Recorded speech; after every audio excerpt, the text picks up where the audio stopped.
waan afurtu jira. Carraan inni viidiyoo keenya irra keessatti fiduusaa olaanaadha jechuudha. Seetingii yookiin sirreeffamoota viidiyoo isaa ilaalee namni yeroo baay'ee dislaayik jalaa godha. Irra deebisee yoo fayyadame koppiraayitiitti ta'a jechuudha. Daawunlood godhee aplood godhee irra deebisee fayyadamuu danda'a jechuudha. Googilii irratti barreessa, taayitilatti barreessitee fi diskiripshinitti barreessitee fayyadamee yes jetteetu my video contains paid promotion like product placement, sponsorship.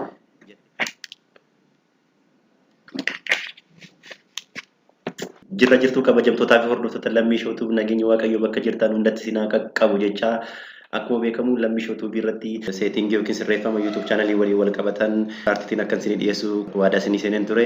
Paartii waan keessatti yookiin immoo YouTube channel customization paartii waan keessatti akkamittiin YouTube channel keenya customize akka goonu isin agarsiisan ture. Isaan keessaa muraasni akkamittiin akka basic info brandingii fi layout YouTube channel keenya akkamittiin akka jijjiirrannu isin agarsiisan ture.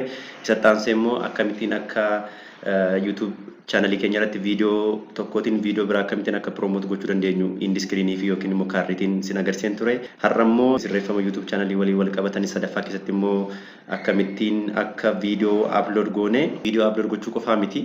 Maal jennaan viidiyoo upload gochuu jechuun akkuma nama Facebook irratti suura postatu yookiin immoo suura fe'uu ta'uu danda'a. Garuu inni guddaanii fi inni isin beekuu qabdan maalidha? Seetingii yookiin sirreeffama sana waliin wal qabatu. Kana jechuun viidiyoo isin feetanii yoo wanta barbaachisu viidiyoo sana irratti yoo hin guunne diskiripshinii isaa ta'uu danda'a, taagii isaa ta'uu danda'a, tambineelii ta'uu danda'a. Wanneen kana yoo seeraan hin keenye maal ta'a jechuudha? Viidiyoon nuti hojjenne kun search ta'ee Google irrattis ta'e YouTube irrattis hin bahu jechuudha. Kana jechuun viidiyoon keessan sinin ilaalamu jechuudha. Search ta'een bahu taanaan YouTubein recommending godhu taanaan viidiyoo keessa yeroo namni search godhu Google irrattis ta'e YouTube irratti view xiqqoo argattu jechuudha. Kanaafuu viewun keessan akka isinii guddatuuf yookiin immoo namni Google irra seenee yookiin YouTube irra seenee search godhe akka viidiyoo keessan akka isin argatu gochuuf maal gochuu qabdu jechuudha. Dirqama sirreeffama yeroo viidiyoo ol feetan yookiin viidiyoo upload gootan guutuu qabdantu jira.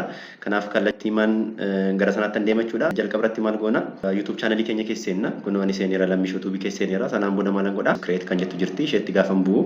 Kun jalqabatti upload video naan jechaa jira jechuudha. Video qofa miti audio illee ta'uu danda'a. Sirramaan naan jechaa jira. Drag and drop video files to upload jechaa jira. Your video will be private until you publish them. Haga publish gootanitti sirreeffama isin sirreetan hundumtuu yookiin immoo wanta isin ol feetan hundumtuu haga publish jettanitti maal ta'a jechuudha? Private dha, namni biraan arguu hin danda'u jechuudha. Yoo xumurtanii publish yoo jettanidha kan inni public ta'uu danda'u jechuudha. Kanaaf select file kan jettu kana jirti. Yoo barbaadan drag and drop gootanii harkistanii irra kaa'uu dandeessu. Yoo immoo ta'u jettanii maal gochuu dandeessu? Select file bakka jettu kanatti buutanii maal gochuu dandeessu jechuudha. Viidiyoo keessan ol fe'uu dandeessu jechuudha. Isin agarsiisuuf jecha sirba Dr. Alii Birraa tokkoon fe'aa jira. Garuu sirba nama irra deebisanii fe'uun sirrii miti. Copyrightiin dhorka. Isin agarsiisuu qofaafan sirba kana fayyadamaa jira. Boodarraan balleessa. Kanaaf kunoo sirba Dr. Kabajaa Alii Birraa kana ol fudhadheera. Amma lillee kan jedhu jechuudha. Amma persentii 23 irra gaheera. Haganna upload godhee fitutti maal gochuu dandeenya jechuudha. Seetingii isaa tokko tokko sirreessuu dandeenya. Jalqabarratti detail kan jedhu jira. Lammaffaa irratti video element kan jedhu jira. Sadaffaa irratti checks kan jedhu jira. Afaan visibility dha. Jalqabarratti kunoo detailii jalatti title jedha, required jedha. Dirqama title qabaachuu qaba viidiyoon kamuu jechuudha. Kanaafuu title tan kennaa amma New Oromoo Music by jedheen Dr. Ali Birraa 2021 jedheen akkatti fakkeenyaaf tun barreesse. Ani qubee 37 fayyadameera. Haga qubee 100tti nuuf eeyyama. Qubee 100 ol ta'uu hin danda'u jechuudha. Title nuti barreessinu kanaaf gabaabbachuu qaba. Yeroo search godhamu akka salphaatti argamuuf haga danda'ametti keywordii baay'ee important ta'anii fi baay'ee gabaabaa ta'e barreessanii irra filatamaadha. Erga title barreessanii booda description barreessina jechuudha. Description jechuun waa'ee viidiyoo kana ta'uu danda'a. Description waa'ee YouTube channel keenya ta'uu danda'a. Kan biraallee Facebook page keenya yookiin Instagram fi wanneen kana fakkaatan illee asirratti illee barreessuu dandeenya jechuudha. Maal jechaa jira? Tell viewers about your video jedheeti in the bracket godheeti type to mention a channel jedha. Channel keenya illee mention gochuu dandeenya. Akka namoonni subscribe nu godhan gochuu dandeenya. Fi waa'ee viidiyoo kanaa barreessuu dandeenya jechuudha. Amma jalqabarratti waa'ee viidiyoo kanaa barreessanii maal jechuun danda'a fakkeenyaaf viidiyoo kana keessatti sirba Dr. Alii Birraa ni argattu jedheen itti fufeellee waa'ee sirba kana waan barbaade barreessuu nan danda'a jechuudha. Garuu yeroo kana barreessanii masmara 2-3 kan jalqabarra jiru waan bareedaa ta'e otoo barreessanii irra filatamaadha. Kan jechuun Google irratti yookiin YouTube irratti gaafa viidiyoo isin gadhiistan gaafa search godhamu masmara 2 yookiin 3 qofatu argama jechuudha. Garuu hagam nu eeyyama jechuudha. Haga wordii qubee 5,000 qabu agas barreessuu dandeenya. Garuu nuti maal gochuu qabna? Ispeeshaalii kan jalqabu masmara 2-3 irratti argamu kana kan baay'ee taayitilii keenya faana wal fakkaatu barreessuu qabna jechuudha. Fakkeenyaaf amma Google irratti viidiyoo tokko search godhataniin akkamittiin masmarri lamni yookiin sadii kun Google search irratti yookiin YouTube search irratti akka inni buusan agarsiisa. Fakkeenyaaf amma viidiyoo akkamitti paaspoortii haaraa akka guunnu akkamittiin akka haaromsinu isin yoo jedheen ture sanaan search godhee Google irra dhufeetaniini searchan godha. Yeroo search godhu kun akkatti naaf haa jiraachudha. Akkamitti paaspoortii haaraa guunnaa haaromsinaa fi dabaree qabanna kan jedhu kun taayitiliin isin jedhee taayitiliin kiyya baay'ee dheeraa ture kan koo jechuudha. Kanaaf taayitiliin hundumti asirratti argamu jechuudha. Otoo danda'ame qubee haga 60 ol otoo baatee gaariidha. Maal jennaan taayitiliin keessan hundi isaanii argamaa jechuudha. Kan kiyya taayitiliin dheerachuurraa kan ka'e hundi isaan argamu. Kanaaf taayitilii keessan akka seeraan argamuuf maal gochuu qabdu jechuudha. Taayitilii keessan gabaabsuu qabdu jechuudha. Inni biraan diskiripshinii inni jenne kun fakkeenyaaf isheen as jalatti barreeffamte kuni kunoo asirratti dispilee taate jechuudha. Masmarri lamni sadii kun asirratti baate jechuudha. Shittii kanadha kunoo. Kanaaf yoo namni fakkeenyaaf yeroo sarchi godhu wanta isaan barbaadan faana wal fakkaate kilik irratti gochuutiin maal ta'a jechuudha. Viidiyoo keessan seenee isin ilaalaa jechuudha. Kanaaf akkanatti barreessuu dandeessu. Sanaan booda erga waa'ee viidiyoo keessanii barreessanii xumurtanii booda maal barreessuu dandeessu jechuudha. Waa'ee YouTube chaanalii keessanii fakkeenyaaf amma lammii shawutu subscribe godha, like naa godha, share naa godha jedhee asirratti barreessuu nan danda'a. Kana qofallee otoo hin taane follow godha jedheen Facebook page kiyya asirratti barreessuu nan danda'a. Instagram kiyya waan qabdan jechaadha. Websaayitis ta'uu danda'a asirratti karaa kanaan connected gochuu dandeessu. Description by the way namni fakkeenyaaf otoo YouTube keessan keessa seenee otoo viidiyoo keessan ilaalin description dubbisuu danda'a. Kanaafu description isin barreessan maal faana wal fakkaachuu qaba jechuudha. Keessa isaa waliin content isaa waliin wal fakkaachuu qaba jechuudha. Ta'uu baannaan garuu namni description dubbisee wanti keessa jiruu fi waan description irra jiru waan adda addaa taana namni amantaa sinirraa dhabaa jechuudha. Kanaaf ishee kanarratti of eeggannoo gochuu qabdu. Inni ittaanu thumbnail jedha. Erga taayitilii barreessine description barreessine yoo gadi harkisnu maaltu jira jechuudha. Thumbnail jedha. Select and upload a picture that shows what is your video. A good thumbnail stands out and draw viewers attention jedha. Kanaafu kan attentionii viewerootaa yookiin namoota hatuu danda'u hojjechuu qabna jechuudha. Thumbnailii by default thumbnailii sadii nuuf baasa viidiyoo keenyarraa jechuudha. Content viidiyoo keenyarraa YouTube. Fakkeenyaaf isa kana ta'uu danda'a. Isa kana ta'uu danda'a.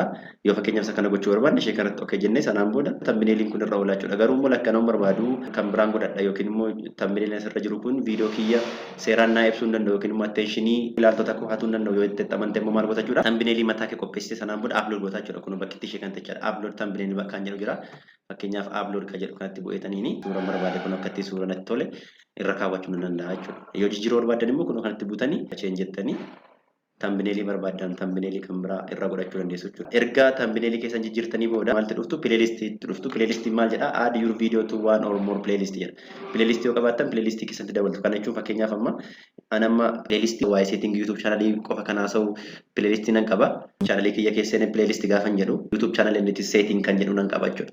Isinillee kan mataa keessanii maal gochuu dandeessu jechuudha. Viidiyoo wal fakkaataa akkasii kana yoo qabaattanii playlist create godhanii playlist kana keessatti walitti qabuu dandeessu jechuudha. Kana jechuun fakkeenyaaf namni viidiyoo tokko arge viidiyoo biraallee achumaan akkasiin ilaaluu isin gargaara jechuudha. Faayidaa playlist yeroo biraa viidiyoo biraa keessatti qabadhe isin dhiyaachuu nan danda'a. Ammaaf maalan godhachuudha. Isheetti kanarratti select kan jettu kanarratti bu'eetaniini asirraati sadiin qaba. Irreecha Oromoo kan jettu jirti. SPS tutorial for beginners in afaan Oromoo kan jedhu jira. Waa'ee YouTube fi sirreeffama isaa kan jedhu jira. Kanaafuu sadansaa kunis naa ba'a jechuudha.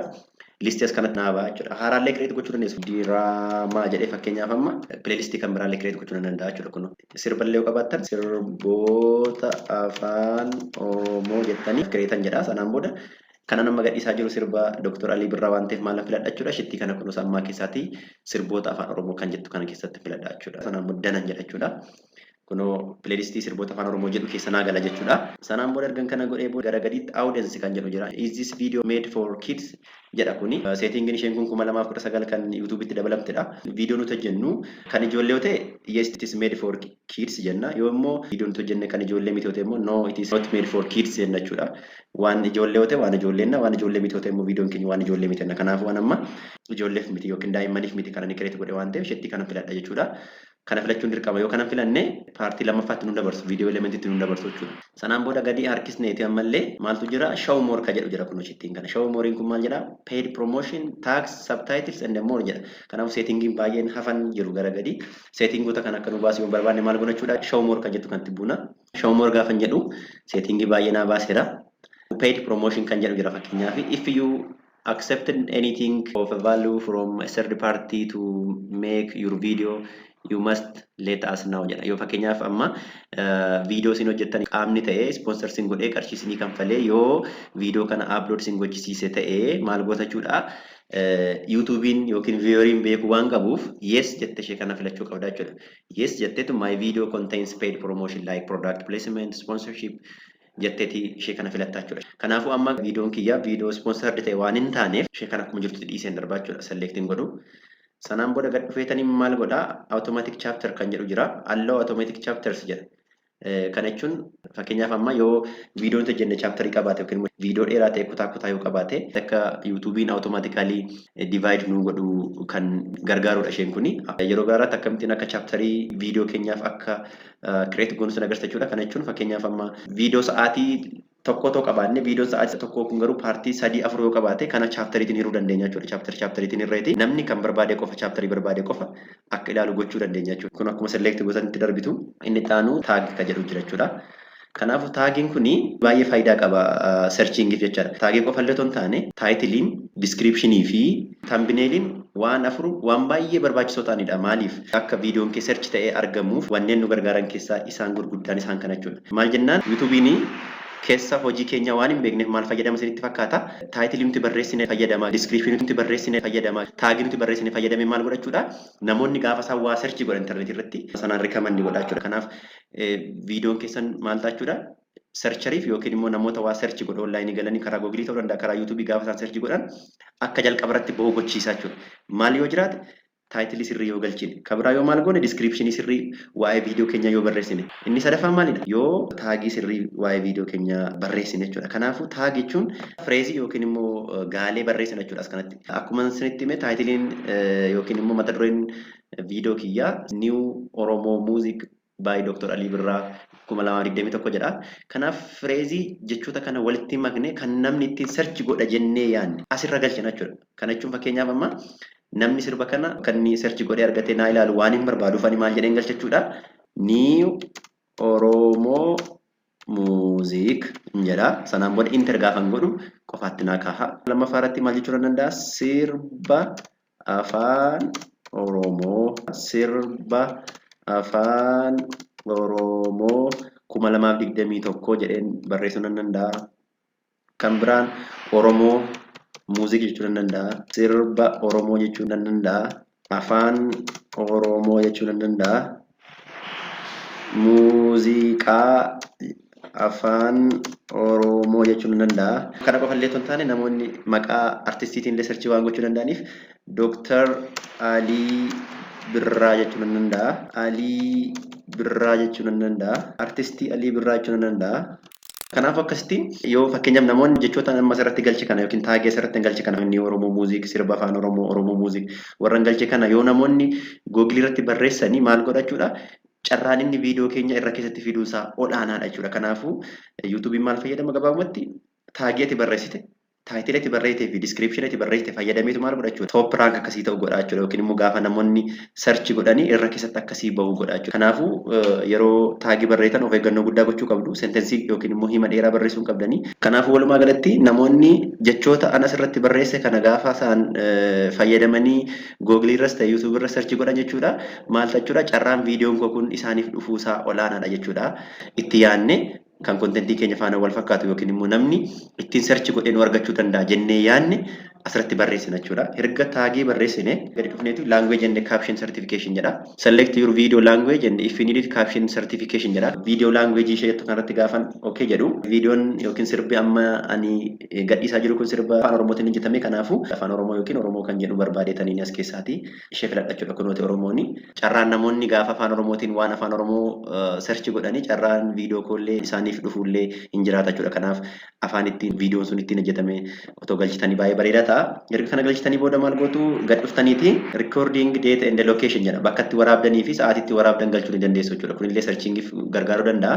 Fakkeenyaaf recording datein fakkeenyaaf ani haa ta'aa jennu October 30, 2021 jechuun nan danda'a. Video location jedha. Fakkeenyaaf Finfinneetti osoo waraabame ta'e viidiyoon kuni Finfinnee jedheen search godha jechuudha. Kun naaf fileera jechuudha. Kana keessaa kan isin tolle filattu jechuudha. Kun shitti kana filadha fakkeenyaaf Finfinnee Oromiyaa kan jedhu kana filadha jechuudha. Kanaaf kunillee searchingiif gargaaruu danda'a. Maal jennaan viewers can search for video by location. Namoonni yoo location'iitiin yoo viidiyoo search godhanii carraan Viidiyoon kun bahuu fi maal jechuudha olaanaadha jechuudha. Erga kana galchinee booda maal goona jechuudha gadi dhufneeti laayisensi kan jedhu jira jechuudha. There are two types of license. Licensii gosa lama jira YouTube irra. Licensii inni jalqaba standard YouTube licensii fi licensii inni lammaffaa immoo Creative Commons Attribution jedhama yookiin immoo Creative Commons kan jedhamu jechuudha. Waa'ee licensii kana lamaan irratti information bal'aa viidiyoo yeroo xaanu keetti nan isiniif qopheessa. Ammaaf garuu maaliin isinitti fakkaata gabaabsee yeroo isinitti himu standard YouTube license jechuun YouTubein standard copyright la'uu yookiin immoo seera copyright kan inni baase qaba. Kanaafuu viidiyoo ni gadhiisu kuni seera copyrightiin naafaa eegamu. Namni biraan akka inni irra deebi'ee upload godhuu barbaadu, namni biraan akka inni waa biraa fayyadamuu barbaadu jettanii ishitti kana standard YouTube license kan jettu filattu jechuudha. Garuu immoo lakkii viidiyoon ani jedhe kuni homaa rakkoon qabu namni kamuu akka barbaadetti fayyadamuu danda'a yoo jettanii yaaddan immoo yookiin immoo fakkeenyaaf amma argitanitti yoo ta'e NGO'n tokko tokko yookiin immoo dhaabbanni miti mootummaa tokko tokko maal godhu sponsor godhaniiti akka uummata bal'aa bira gahu yeroo itti barbaadantu jira. Sirbas ta'uu danda'a yookiin barnoota ta'uu danda'a. Kanaafuu yeroo sana maal godhu YouTuberoonni kamuu akka isaan upload godhanii nama baay'ee bira gahu waan barbaadaniif maal godhu isinitti fakkaata Creative Commons kan jedhu filatu jechuudha. Fakkeenyaaf amma Creative Commons Attribution jedhanii tola upload godhee maal jechuudha namni biraa irra deebisee download godhee upload godhee irra deebisee fayyadamuu danda'a jechuudha yookiin immoo YouTube channel isaa irratti fe'ee itti fayyadamuu danda'a jechuudha. Kanaafuu lakka nama barbaadu namni laan fayyadamee yoo jedhe kaman filadha jechuudha standard YouTube license jechuudha. Kanaafuu ani ishee kana filadha namni akka deebisee viidiyoo ana hojjedhe kanarra deebi'ee akka upload godhu waan hin barbaanneef shitti kana filadha jechuudha. Sanaan booda argan sana filadhee jalatti maal nan jechaa jira allow embedding jedha. Ishee kana mallattoo gaaffii kanarra gaafa keessanii allow others to embed your video in their sites jedha. Kana jechuun maal isinitti fakkaata namoonni akka viidiyoo keessan kana weebsaayitii isaanii irratti akka fayyadaman bakka itti ajajnuu fi bakka itti ajajuu dhiisnudha jechuudha.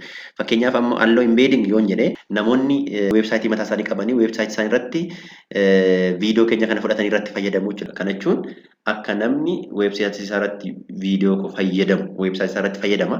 Garuu gaafa namni weebsaayitii namichaa irratti yoo namni viidiyoo kiyya ilaalee maal jechuudha viewuun anaaf lakkaa'ama waan ta'eef allow embedding kan jettu kanan filadha. Itti aansee publish to subscription feed and notify subscribers jedha. Kana jechuun immoo namoota YouTube channelii keessan subscribe sinii godhan bira notification akka dhaqu yookiin immoo akka isaan alarm isaan godhu gochuudha jechuudha. Kana jechuun viidiyoo haaraa ta'uu gadhiiste viidiyoo haaraa gadhiiseera jedhee akka inni miseensa koo yookiin immoo nama subscribe naa godhe bira akka ga'uuf bakka itti godhudha jechuudha. Yoo shitti kana check gochuu dhiistan yookiin immoo filachuu dhiistanii maal jechuudha namoota subscribe sinii godhe bira notification hin deemu jechuudha. Ani garuu akkanaa ilaalamu waan hin barbaaduuf namoota subscribe naa godhe bira viidiyoon kiyya akka ga'u waan hin barbaaduuf maal godha jechuudha. Shitti kana filadha.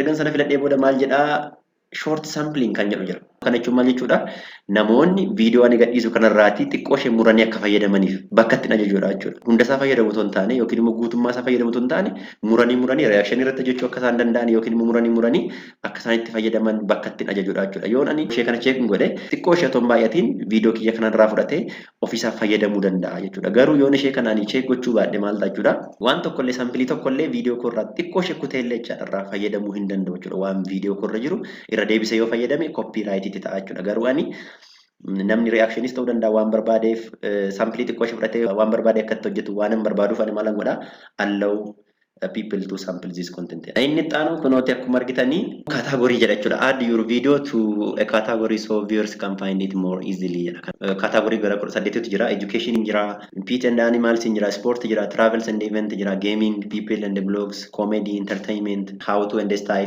jira. Science and technology jira, non-profit and activism jira. Kanaafuu category video keenya ilaallee maal godha jechuudha. Category sanarra galchina jechuudha. Kanaafuu category video keenya kan amma muuziqaadha waan ta'eef muuziq kan jettu kana filadhaaf jechuudha. YouTubein information kana sanarraa fudheeti category sana keessa kaa'eeti namoonni gaafa YouTube irratti waa'ee sport search godhan akka jalqaba bahu waa'ee fiilmii jedhan yoo search godhan akka viidiyoon kee bahu yoo muuziqaa jedhanii search godhan akka viidiyoon kee bahuuf sumaaf si gargaara waan ta'eef information kan guutuu qabna jechuudha. Sanaan booda sana filadhee booda comment and rating kan jedhu jira jechuudha jalarratti. Choose if and how you want to show comment. Filannoo afurtu jira ni jalqaba allow all comment kan jedhu jira. Allow all comment jechuun commenting kamu yoo viidiyoo ani gadhiisaa jiru kanarratti yoo barreeffame maal jechuudha public ta'eetu ni argama eenyu arguu ni danda'a jechuudha.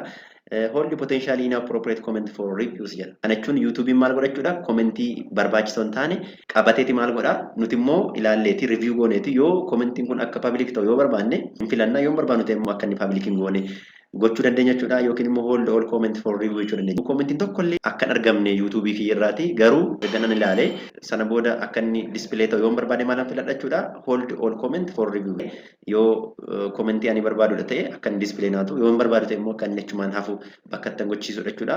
Inni xaanu disable comments jedha. Disable comment jechuun viidiyoo kiyya irratti lakki commentiin tokko illee akka hin godhamne commentiin barbaadu yoo ta'e maal godha jechuudha ishee kanatti goota jechuudha. Argitanii to'ate namoonni uummata keessatti fudhatama hin qabne maal godhu namni waan isaan jajjabeessu osoo hin taane waan haamilee cabsu waan comment irratti godhu maal godhu isinitti fakkaata shittii kana filatu jechuudha. Disable comments kan jedhu kana filatu jechuudha.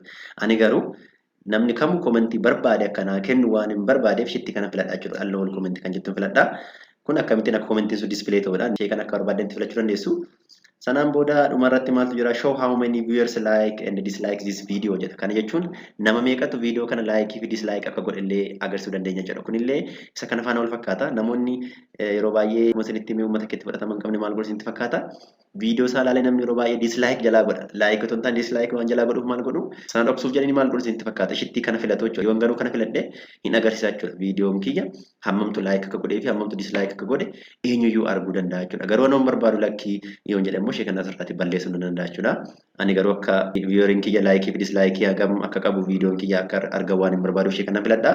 Ergan kana filadhee lammaffaa irratti dhufa jechuudha. Next kan jedhu jira. Yoo barbaadan next yoo barbaadan immoo kun ishee kanatti dhuftanii viidiyoo element jechuu dandeessu. Yoo next jettan gara viidiyoo elementiitti isin fudhata jechuudha. Next tan godha. Kun gara viidiyoo elementiitti step lammaffaatti nu dabarseera jechuudha. Kana jechuun bakka itti viidiyoo keenyaaf promotion itti hojjennudha jechuudha. Viidiyoo kiyya yeroo darbee keessatti yookiin immoo YouTube channel customization part 2 keessatti akkamittiin akka viidiyoo tokkoon viidiyoo biraa promote akka goonu isin dhiyeessan ture. Namoonni sana ilaallee duubatti deebitanii akka ilaaltanii kanaaf ishee kanaan baay'ee irratti naasa'u. Indi screen yookiin immoo description viidiyoo kanarratti viidiyoon isin jedhe sana isin barreessa. Duubatti deebitanii akka ilaaltan isin jechuun barbaada. Asirratti add subtitle jedha. Subtitle yoo galchuu barbaadnedha kuni. Subtitle jechuun fakkeenyaaf ammani waan naasoo kana barreeffamaan illee akka jalatti barreeffamu bakka itti gochisiisnudha. Add jennee subtitle barreessuu dandeenya. Kunoo bakka barbaannetti fakkeenyaaf bakka kanatti amma sirba sana amma leelelee isa jedhu kana sagaleetiin jiru kana maal gochuu dandeenya barreeffamaan kaa'uu dandeenya jechuudha. Yoo barreessinee qabna ta'e upload faayilii jechuu dandeenya ta'uu baannaan type manually bakka jettu kana dhufneeti. Sanaan booda kunoo bakka kanarratti kunoo amma leelelee jennee asirratti akkatti kun waan barbaanne barreessuu dandeenya jechuudha. Kanaafuu bakka kana yoo ga'u waan kun subtitling kun dhuftiifi jechuudha namoota viidiyoo kiyya kana ilaalaniif jechuudha. Kan akkatti galchitu erga subtitle galchitanii daangotanii booda maal ta'a? Edit gochuu dandeessu irra deebitanii jiruu barbaadan yookiin immoo delete gochuu dandeessu irraati illee. Erga sana gootanii booda kun add an end screen jedha. Inni xaanu add cards jedha promote related content during your video jedha. Kuni gidduuttis ta'uu danda'a jalqabattis ta'uu danda'a dhumarrattis ta'uu danda'a bakkatti YouTube keenya irratti viidiyoo tokkoon viidiyoo biraa beeksisnu yookiin immoo YouTube channel keenyaan YouTube channel biraa beeksisnudha.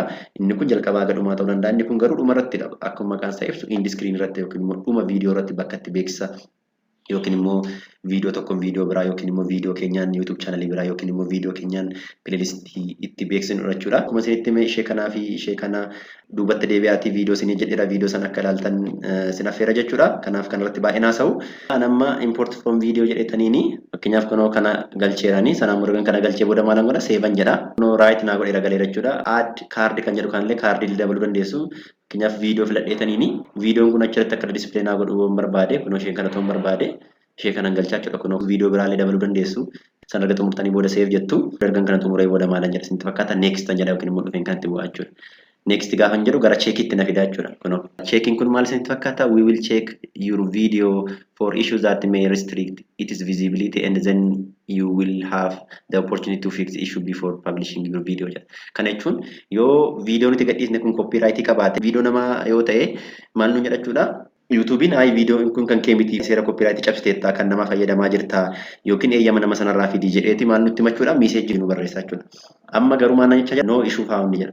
Maaliif no issue found jedhee sirba inni fayyadame akkuma isinitti hime sirba Dr. Ali Birraati. Viidiyoo mataa kiyyaa miti garuu copyright qabu jecha jedha. Kan inni akkas jedhee viidiyoon kun viidiyoon Dr. Ali Birraa kuni gaafa YouTube'itti upload ta'u creative comment gadhiifameera jechuudha. No issue found na jecha jira jechuudha. Otoo copyright qaba jedhee fix gochuun qaba yookiin immoo irraa balleessuun qaba ta'uu baannaan YouTubein inni adabaa jechuudha. Yookiin YouTube channel channel keenya irratti cufuu danda'a jechuudha. Maal jennaan eeyyama malee hojii nam tokko fayyadamuun seerri copyrightii hin dhorka jechuudha. Kanaaf amma no issue found naan jedheera waan ta'eef maalan godhaa next tan jedha.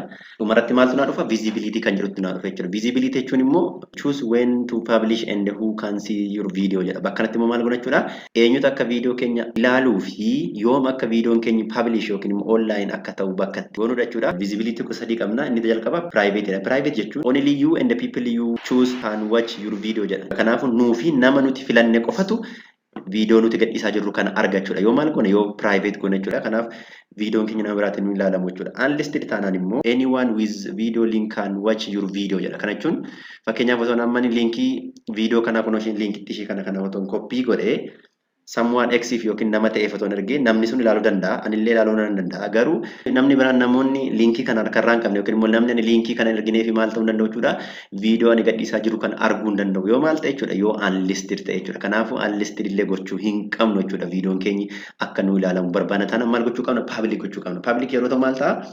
Everyone can watch your video jedha. Namni kamuu YouTube irra seenee viidiyoo kee search godhee ilaaluu yookiin arguu ni danda'a jedha. Yoo maal ta'e yoo public ta'e jechuudha. Kanaafuu public goonee publish gochuu qabna. Sanaan booda maal tafaa schedule kan jedhu jira jechuudha. Scheduling maal jedha? Select the date to make your video public jedha. Fakkeenyaaf ammani viidiyoo kana bor sa'aatii kana ton publish gochuu barbaade maal godha jechuudha. Guyyaa fi sa'aatii sana filadheetaniini sa'aatii kana guyyaa kana publish naa godhee online itti naa gadhiisi jedheen maal godha jechuudha. Asirratti seet gochuu danda'a jechuudha. Argitanitti yeroo baay'ee artistoonni keenya maal jedhu sirbii kiyya bor sa'aatii akkasitti online irra oola waan ta'eef akka ilaaltanii maal jedhu as kanatti iskeejulii baasaniiti.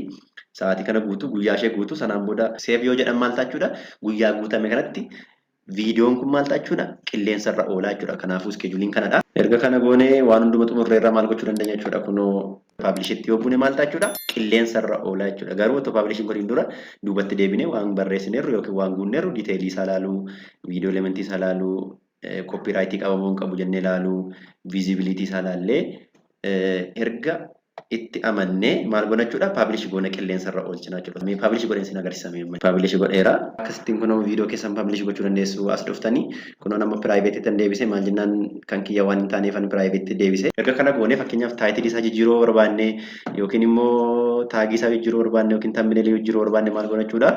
Kunoo asirraan ishitti kanatti buuneeti duubatti deebinee waan edit gochuu barbaanne description yoo sirriin barreessine yookiin immoo waan edit gochuu qabnu jiraate sirraan edit gochuu dandeenya. As dhufne taatilee akkatti edit gochuu dandeenya. Thumbnail illee dhufne jijjiiruu dandeenya yeroo barbaanne jechuudha. Kanaafuu namoonni YouTube channel mataa keessanii banattanii viidiyoon keessan akka isin hin ilaalamne kan godhu inni guddaaf inni jalqaba maal jechuudha taayitilii gaarii qabaachuu dhabuu yookiin taayitilii kiiwordii namni ittiin search godhu barreessuu dhabuu ta'uu danda'a yookiin immoo diskiripshinii gaarii yookiin taagii gaarii fayyadamuu dhabuu ta'uu danda'a jechuudha. Kanaafuu taayitiliin diskiripshinii fi taagiin wantoota barbaachisoo yookiin immoo wantoota kii ta'an waan ta'eef itti yaaddanii barreessuu qabdu kiiwordii namni ittiin search gochuu danda'u galchuu qabdu. Kanaaf waan barbaadan irra deebisanii maal gochuu dandeessu jechuudha edit gochuu dandeessu jechuudha. Kanaafuu namoonni yuutuuberoonni otoo hin beekin yuutuubii callistan duraan gadhiisaa turtanittan akka inni isin ilaalamuuf akka inni search godhame top rankii irratti bu'uuf yookiin immoo googil irrattis ta'e yuutuubii irratti akka inni search godhame argamuuf yoo barbaadan maal gochuu jechuudha. Taayitilii isaa duubatti deebitanii kiiwordii gaarii fayyadamtanii jijjiiruu qabdu. Diskiripshinii isaa irra deebitanii barreessuu qabdu. Yoo thumbnailii gaarii kan nama hawwanne yoo gootan itti isa irra deebitanii gochuu qabdu. Taagii isaa irra deebitanii dabaluu dandeessu. Sana qofallee otoo hin taane kunoo sabtaayitilii indiskiriinii fi kaardii isaa asirratti barreessanii viidiyoo keessan promoot gochuu dandeessu. Kanaafuu akkanattiin seetingii viidiyoo keenyaa yookiin immoo suur-sagalee keenya kan qilleensa irra oolellee edit gochuun hin danda'ama jechuudha. Kanaaf viidiyoo keenya har'aa kanarraati akkasii waan guddaa barattan abdiin qaba. Maal jennaan viidiyoo akkamiyyuu hojjedhu qilleensa irra oolchi namni siin ilaalu taanaan faayidaa hin qabu. Namni si akka ilaalu yoo barbaadde immoo maal gochuu qabda jechuudha. Seetingii yookiin sirreeffamoota kana seeraan barreessuun dirqama keenya jechuudha. Kanaafuu barumsa guddaa akka irraa argattan shakkiin qabu. Galatooma viidiyoo yookiin suur-sagalee kiyya yeroo biraatti immoo seetingii akkasii kana kan YouTube chaanalii faana wal qabatan qabadheen isiniin dhiyaadhaa waan na dhaggeeffattaniif waan na hordoftaniif guddaa galatoomaa isin jechuu barbaada. Horaa bulaa deebanaa yeroo gaarii isiniif haa ta'u.